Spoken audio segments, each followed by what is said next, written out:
What's up, folks? I'm Odd, by the way, and welcome to my annual holiday tradition at this point, coloring pages. These past, now, 3 years, I believe, counting this one, I've been making some line art as a gift to whoever wants to color it for free. It's a simple thing, but I just like the idea of offering a little gift for you guys if it suits your fancy. I tend to like more universally usable gifts, so I usually make these pages a little bit more general and less seasonal, although I did kind of make an exception for this first one.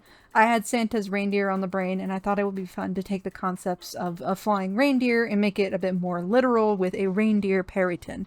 Perytons, if you didn't know, are a heraldic mythical creature that I really like, so much so that I totally forgot I made one last year, but that was a normal one anyway, okay? This one is a reindeer. I wanted a fun full body piece with one in mid-flight, and I really like how the lines turned out here. I do also like to color these pages in different ways to show the possibilities here, and for this one I decided to go for more my usual route to show how these can be done in programs like Clip Studio Paint or even free programs like Krita. In Clip, if you want to separate the white background from the lines, you just go to the Edit tab and select Convert Brightness to Opacity. In Krita, you're probably best off using the Similar Color Selection tool, the one that looks like an eyedropper, and just selecting the white and cutting that. If there's another way to do it, let me know. It's been a hot minute since I've used Krita, and I just booted it up to test this. I don't currently have any other art programs, but there should be a means to select all of a specific color in almost all of them. Then you can just have the black lines free to draw behind and treat them like any other line art. For my pass at this, I decided who better than Rudolph, of course, and I love seeing interpretations of him with light fur like he's lucidic or albino, so I made him sort of a toasty blonde color myself. In mine, he seems to be practicing flight in the early evening, lit by the reflective snow light, and of course his nose. It was super fun to make all those effects with this and the shading and all that, and have it turn out a completely different kind of piece by the end of coloring it and all that.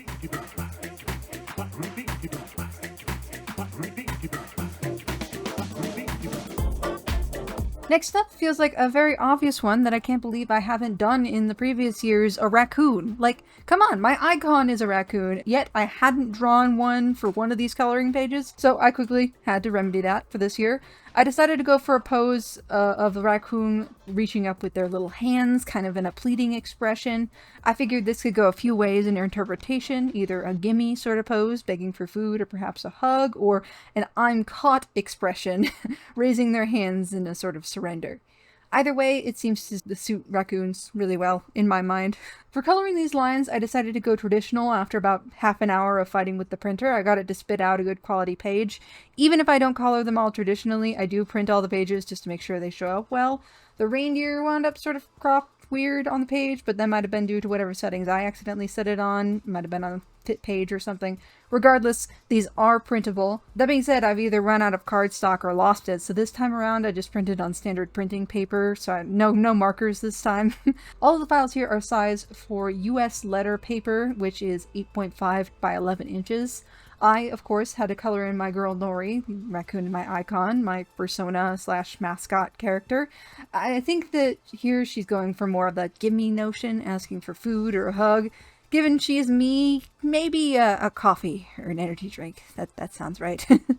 I've never actually tried to get her color scheme traditionally, and I wound up spending some time trying to mix relatively coast colors with my colored pencils. I do think one of my goals in this coming year is going to be using up more of my traditional supplies.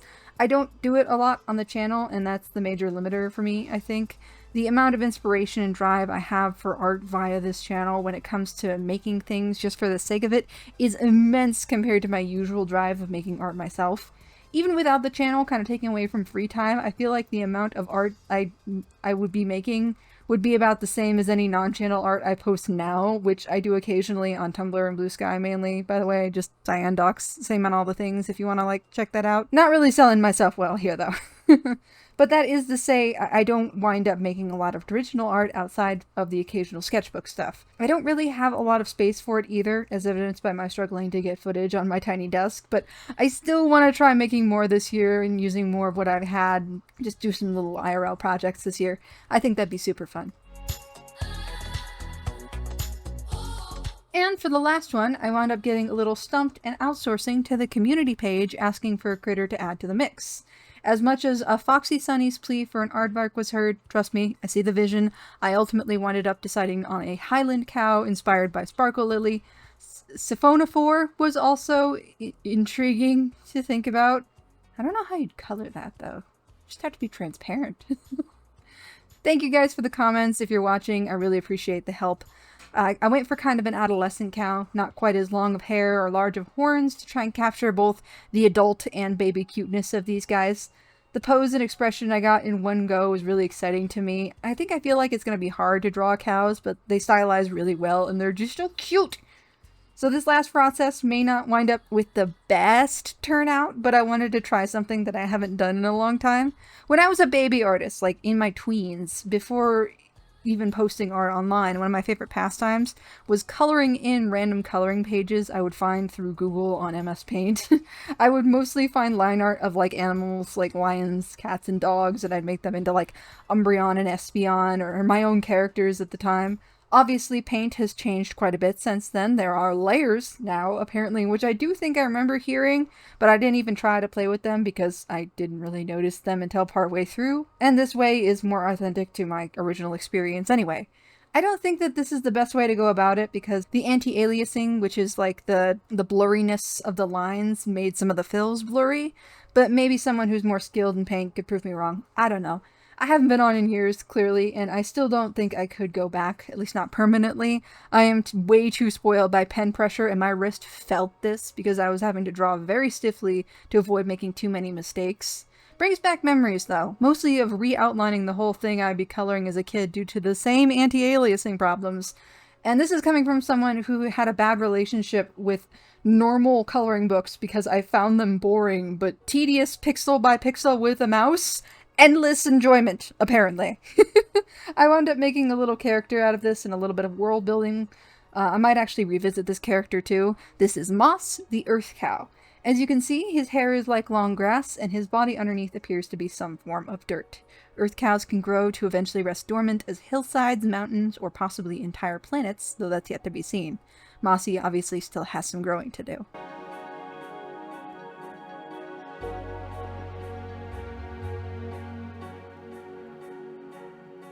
But those are this year's coloring pages, just a quick little video for you. I hope you enjoy them. Feel free to tag me if you do post on socials. I think I'm on all of the big ones, besides Facebook maybe, but you'll mostly see me here, Tumblr, and Blue Sky. The pages are available for download in the description through Google Drive or over on my Ko-fi, also for free. Just easier to set up high quality downloads this way. At that though, I'll leave this here, and I'll see y'all next time. Speed Paint Saturday is still happening this week, by the way. This is just a little bonus.